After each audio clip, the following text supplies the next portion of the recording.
부활하신 주님의 능력과 권능이 오늘 이 한날도 여러분과 함께 하시기를 간절히 축원합니다. 오늘 저는 여러분들을 갈릴리 호숫가로 안내하고 싶습니다. 부활하신 예수님께서 두 번씩이나 제자들을 찾아와서 제자들을 만나주시고 부활하신 당신의 몸을 보여주셨지만 예수님의 제자들은 주님의 제자가 되어서 살아갈 용기가 없었습니다. 왜냐하면 주님이 십자가에 못 박힐 때 다 주님을 버리고 도망쳤기 때문입니다. 뿐만 아니라 베드로는 주님을 모른다고 3번씩이나 부인했는데 복음서에 보면 저주하며 맹세하면서 주님을 절대로 모른다고 부인했습니다. 그렇게 실수했던 과거의 전력 때문에 부활하신 주님을 2번씩이나 만났지만 그래서 주님 부활하신 것이 기쁘고 고맙고 감사하긴 하지만 내가 주님의 제자가 되어서 살아갈 용기는 없었다라고 하는 것입니다. 그래서 베드로는 다른 7명의 제자들과 함께 갈릴리 바다에 고기나 잡으러 가자. 그리고 고기 잡는 어부의 삶으로 되돌아갔습니다. 베드로를 위시한 가룟 유다를 제외한 모든 제자들은 이 갈릴리 출신입니다. 그리고 제자들의 거의 대부분은 고기 잡는 어부들이었습니다. 그런데 그들이 예수님이 부활하셨다는 소식을 듣고서도 또 부활하신 주님을 2번씩이나 만났음에도 불구하고 옛 직업으로 되돌아갔다는 것입니다. 그래서 주님께서는 그들을 3번째 찾아오셔서 만나주시는 사건이 요한복음 21장에 기록이 되어져 있습니다. 그래서 오늘 이 시간 저는 오늘 성경 본문이 이 아침에 우리들에게 주는 영적인 교훈이 무엇인지를 찾아보려고 합니다. 첫째로 사명을 등진 인생은 언제나 빈 그물임을 기억하시기 바랍니다. 베드로를 위시한 7명의 제자들은 밤새도록 그물을 던졌지만 그날 밤 단 한 마리의 고기도 잡을 수 없었다고 성경은 기록하고 있습니다. 왜냐하면 주님을 등진 삶이었고 사명을 등지고 사는 삶이었기 때문이었습니다. 오늘 성경이 우리에게 주는 영적인 귀한 교훈이 있습니다. 하나님께서 우리를 부르신 그 부르심에 합당하게 살지 못하고 하나님께서 우리에게 주신 사명을 감당하지 못하고 사명을 등진 삶을 살면 아무리 수고하고 애쓰고 밤을 새웠다고 할지라도 우리는 언제나 빈 그물로 돌아올 수밖에 없다라고 하는 사실입니다. 그러므로 사랑하는 여러분, 이 부활하신 주님의 계절에 혹시 하나님이 내게 주신 사명을 등지고 살아가는 것은 없는지, 하나님이 나에게 주신 부르심에 대해서 응답하지 못하며 살아가고 있는 부분이 무엇인지를 돌이켜보면서 하나님의 부르심에 응답하는 그러한 삶을 살아갈 수 있게 되어지기를 주님의 이름으로 간절히 축원합니다. 2번째로 오늘 성경 본문이 우리에게 주는 영적인 교훈이 있습니다. 오른편에 그물을 던지는 인생이 되라고 하는 것입니다. 주님은 베드로에게 찾아오셔서 고기를 얼마나 잡았느냐고 물으셨습니다. 고기를 한 마리도 잡지 못했다고 하는 말씀을 듣고서 주님은 배 오른편에 그물을 내리라고 그렇게 말씀하셨습니다. 그래서 베드로가 주의 말씀에 의지해서 배 오른편에 그물을 던졌는데 그물이 찢어질 정도로 많은 고기를 거두게 되었다고 성경은 기록하고 있습니다. 여러분, 배 오른편에 그물을 던지라고 하는 말이 무슨 말이겠습니까? 우리가 창세기부터 요한계시록까지 말씀을 쭉 읽어보면 성경은 아주 일관되게 오른쪽은 하나님의 쪽, 왼쪽은 세상 쪽이라고 말하고 있습니다. 오른편은 주님의 편, 왼쪽은 주님을 등진 쪽이라고 이야기를 하고 있습니다. 그러므로 배 오른쪽으로 그물을 던지라고 하는 주님의 요청은 왜 사명을 등지고 세상으로 나갔느냐? 왜 사명을 등지고 옛 직업으로 되돌아갔느냐? 내가 너희를 불러 사람 낚는 어부가 되게 하려고 불렀는데 어찌하여 고기 잡는 어부로 되돌아갔느냐? 배 오른편으로, 주님 편으로, 하나님 편으로 온전히 방향을 전환하라고 하는 주님의 요청인 것입니다. 이런 주님의 요청에 순종해서 베드로가 배 오른쪽에 그물을 던졌더니 153마리의 고기를 잡았다고 성경은 기록하고 있습니다. 153마리가 가지는 의미가 무엇일지 많은 성서학자들이 이런저런 추론을 합니다. 이건 어디까지나 추론일 따름입니다. 왜냐하면 성경에 153마리가 가지는 의미가 무엇인지 설명하고 있지 않기 때문에 그렇습니다. 그런데 제가 어떤 성경 주석을 봤더니 이런 기록이 있었습니다. 예수님 당시에 갈릴리 호숫가에 서식하고 있던 어종들의 종류가 150여 종이었다는 것입니다. 어떤 사람은 그 시대의 그 생물학자는 예수님 당시에 그 갈릴리 호숫가에서 살던 고기의 어종이 153종 정도였다라고 보고한 내용을 읽어본 적이 있습니다. 정말 예수님 당시에 갈릴리 호숫가에 살고 있던 고기의 어종이 153종이었다면 오른편으로 돌아서서 주님의 편으로 돌아서서 주의 말씀에 순종해서 주님 쪽으로 결단하며 살겠다고 결단했을 때 주님께서 주시는 축복은 갈릴리 바다에서 받을 수 있는 모든 축복을 주시겠다는 약속입니다. 우리가 주님 편으로 돌아서서 주님만 바라보며 사는 것에 대한 두려움이 있습니다. 주님만 바라보며 살면 안 될 것 같은 두려움이 있습니다. 주님만 바라보고 이 세상에서 어떻게 살아가나? 세상 사람들이 우리를 따돌릴 텐데 이런 두려움이 우리 안에 있습니다. 그래서 가끔은 남자 성도들이 이런 얘기합니다. 목사님은 세상을 모르셔서 그래요. 성경 말씀대로 어떻게 우리가 다 지키면서 세상살이 합니까? 세상을 살아가는 데는 성경 말씀대로 못 살아갑니다.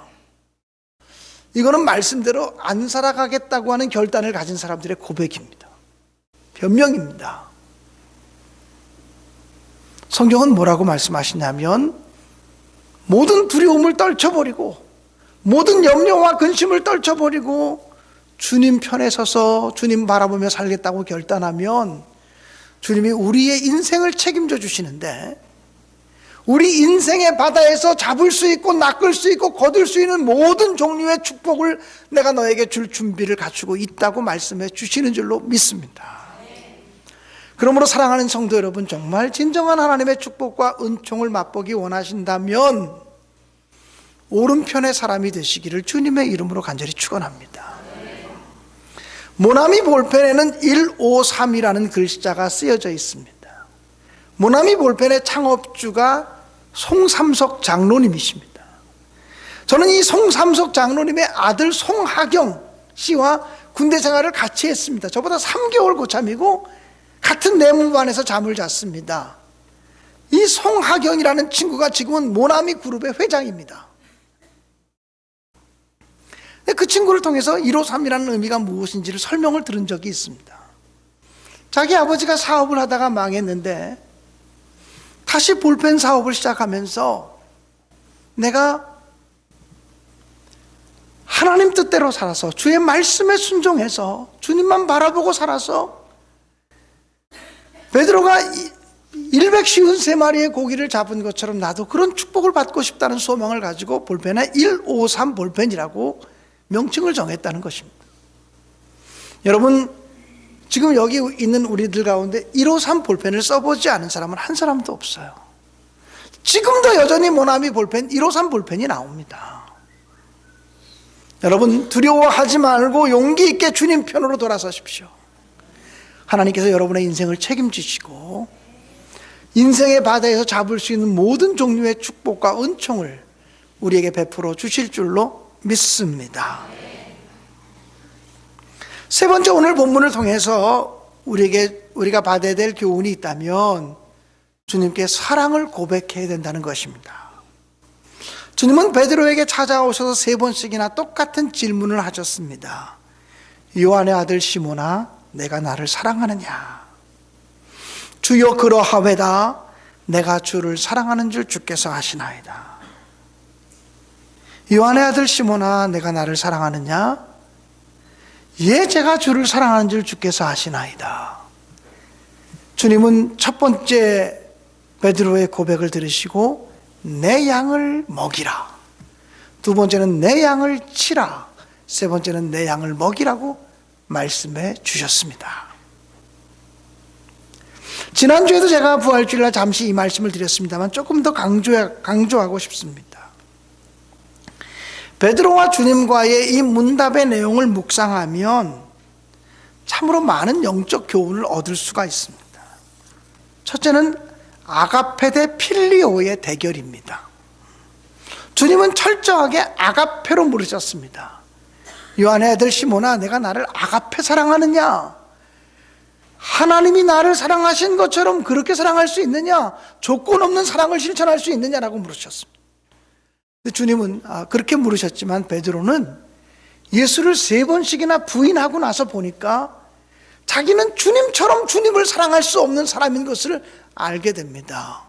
그래서 이 베드로는 주님께 필레오라고 하는 단어를 사용해서 사랑을 고백합니다.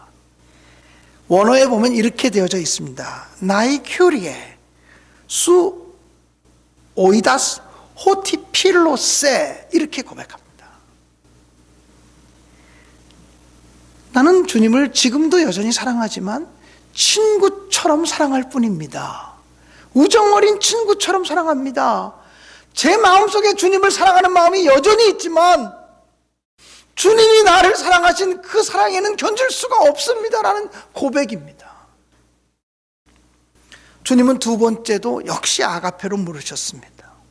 그러나 베드로는 똑같이 두 번째도 필리오라고 하는 단어를 사용해서 필로세라고 하는 말로 대답을 했습니다. 세 번째 주님이 물으셨습니다. 세 번째 물을 때 주님의 사랑의 단어가 바뀌었다 그랬죠. 아가페가 아니라 이번엔 필리아라고 하는 단어로 바뀝니다. 베드로가 고백한 그 단어를 받아서 그러면 요한의 아들 시몬아, 내가 나를 네가 2번씩이나 고백한 것처럼 정말 진실된 우정 어린 친구처럼은 사랑해 줄 수 있겠느냐라고 묻습니다.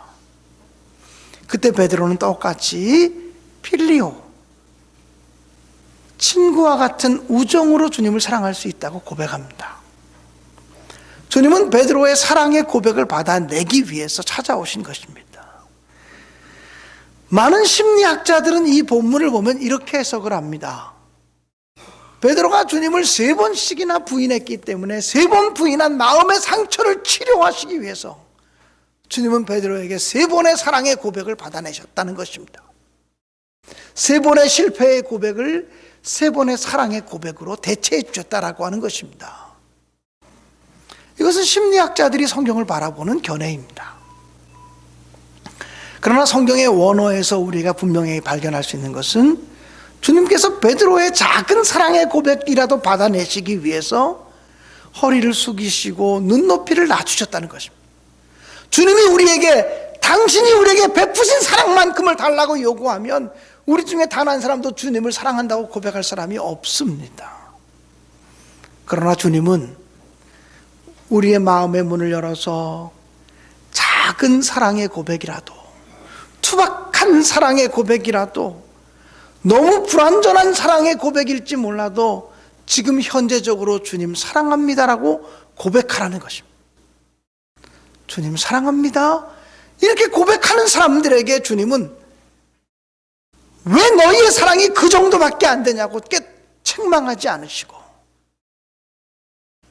우리의 사랑의 고백을 받으시고 양떼를 맡겨주신다고 하는 사실을, 사명을 맡겨주신다고 하는 사실을 기억하며 감사하시기를 주님의 이름으로 축복합니다. 두 번째, 주님과 베드로의 문답 속에서 내 양을 치라고 하는 단어도 살펴볼 필요가 있습니다. 우리 성경에는 내 양을 치라 이렇게 그냥 번역이 되어져 있습니다만 헬라어 원문에 보면 이 양이라는 단어가 서로 다른 단어가 사용되어지고 있습니다. 첫 번째, 주님께서 내 양을 먹이라고 말할 때는 아르니아라고 하는 단어가 사용되어지고 있습니다. 이 아르니아라고 하는 단어는 이제 갓 태어난 새끼 양입니다.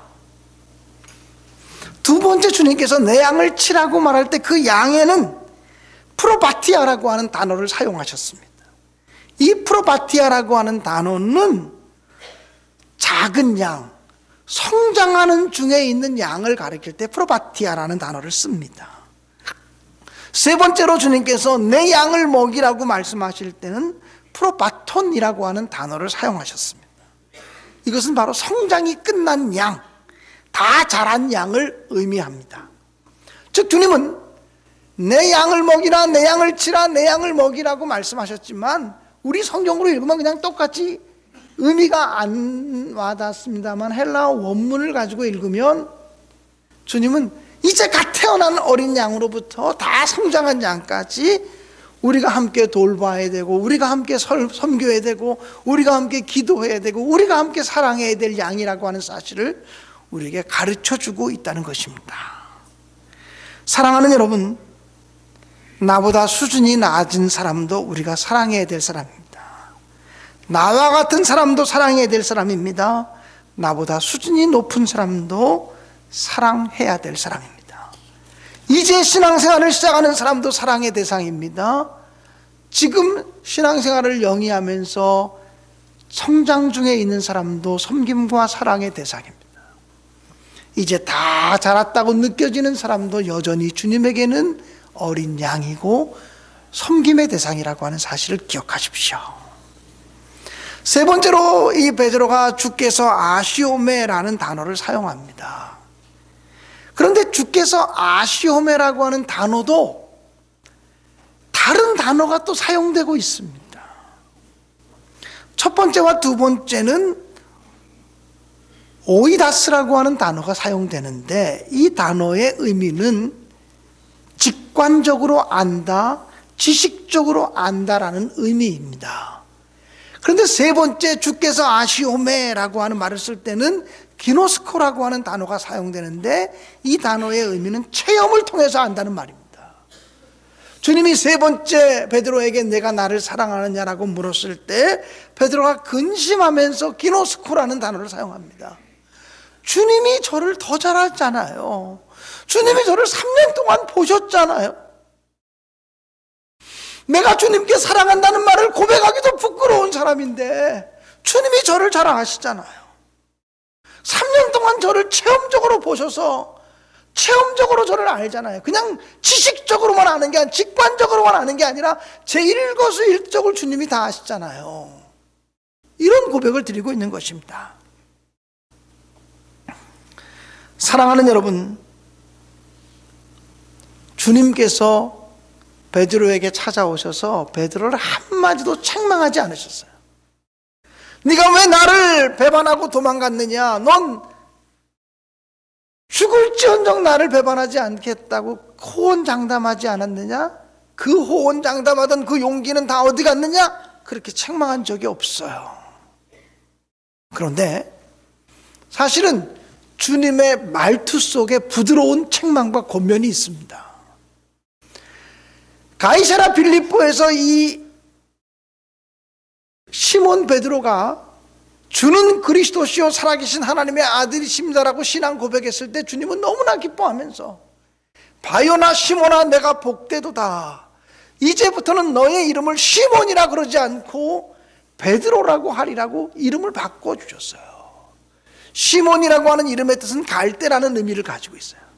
근데 베드로라는 이름의 뜻은 반석이라는 의미를 가지고 있어요. 그래서 그때 이후로 시몬으로 불리지 않고 베드로라고 불러주셨어요. 그런데 부활하신 주님이 찾아오셔서 뭐라고 부르셨습니까? 요한의 아들 시몬아.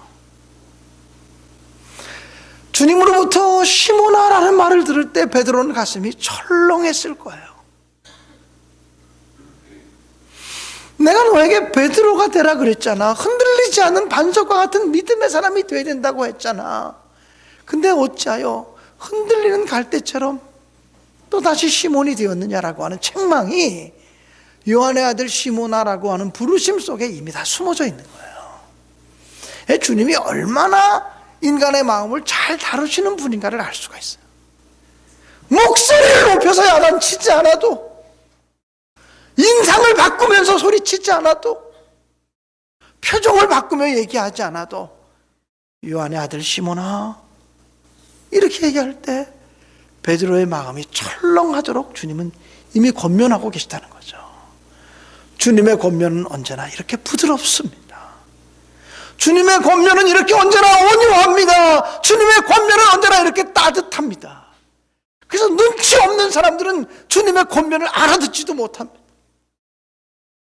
영적으로 깨어있지 않은 사람은 주님이 권면하시는 것을 알아듣지도 못합니다. 성령께서 우리 안에 말씀하실 때도 똑같습니다. 성령님이 성질을 부리시면서 우리에게 말씀하시는 적이 없으십니다. 성령님이 표정을 바꾸시며 우리에게 말씀하지 않습니다. 언제나 부드럽게 우리에게 말씀하십니다. 온유하게 말씀하십니다. 너그럽게 말씀하십니다. 우리가 영적으로 깨어있지 못하면 주님의 음성을 알아들을 수도 없다라고 하는 것입니다. 주님은 베드로를 정죄하지 않으셨습니다. 죄책감을 들게 하지 않으셨습니다. 내가 네 약점 다 알아. 이제부터 나한테 충성해. 그렇게 말씀하지 않았습니다. 세상 사람들은요, 내가 네 약점 다 아니까 내 말 잘 들어. 이렇게 말할 때가 있습니다. 여러분, 그래서 내 약점을 밖으로 노출하지 않기 위해서 알겠습니다.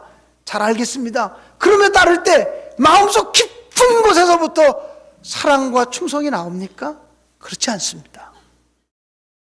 약점을 붙잡고 충성하라 그러면 진실된 충성이 나오지 않습니다. 내가 실수하고 내가 부족하고 내가 연약함에도 불구하고 내가 여전히 너 사랑해, 내가 여전히 너 믿어, 내가 여전히 너 의심하지 않아. 우리를 다시 한번 믿어주시고 격려하시고 일으켜주시는 주님의 사랑을 경험할 때 마음속 깊은 곳에서부터 진실한 사랑과 충성이 나오는 줄로 믿습니다. 주님은 우리에게 강제적으로 충성하라고 명하시는 분이 아니세요. 우리의 마음속에 공포를 심어 넣어서 충성하라고 하는 분이 아니세요. 여러분, 혹시 예수 믿기 전에 점 보러 가신 분 있으십니까? 점 보러 가면요, 우리 마음속에 공포를 일으켜요. 5, 6월 달에 물에 가지 마라, 조심해라, 큰아들이 위험한 것 같은데, 큰일이 있겠는데, 우리의 마음속에 그 말 듣고 나오면 큰 굿 한 번 하지 않으면 우리 자식의 생명의 위험이 있을까 두려워 견딜 수 없게 공포심을 불어넣어서 돈 내게 만들어요. 여러분, 하나님은 절대로요, 우리의 마음을 불안하게 하거나 공포의 마음을 불어넣어서 헌신을 요구하시는 분이 아니에요. 오늘날도 이단 종파에 속한 교회들을 가보면요, 당신 그렇게 하지 않으면 벌 받아, 당신 그렇게 하지 않으면 지옥 가, 천벌을 받으려고 그래, 하나님께 충성해. 이거 다 잘못된 교리입니다. 하나님은요, 천벌을 받으려고 그래, 헌금해, 이렇게 말하시는 분이 아니세요. 우리의 마음속 깊은 곳에서부터 정말 주님에 대한 끊임없는 애정과 사랑을 가지고 자발적인 마음을 가지고 주님께 헌신하지 않고는 견딜 수 없는, 주님의 은혜에 감사해서 충성하지 않으면 견딜 수 없는 마음을 가지고 우리가 충성과 헌신을 바치기를 원하시는 분이 우리 주님이라고 하는 사실입니다. 주님이 부활하신 이 생명의 계절에 부활하신 주님의 손을 잡고 다시 일어나서 너의 약점, 너의 실수, 너의 부족함 내가 다 알지만 다 괜찮아, 다시 일어나자, 다시 나를 위해 사명자의 삶을 살아다오. 권면하시는 온유하고 부드러운 주님의 음성을 듣고 순종하시는 저와 여러분이 될 수 있기를 주님의 이름으로 간절히 축원합니다.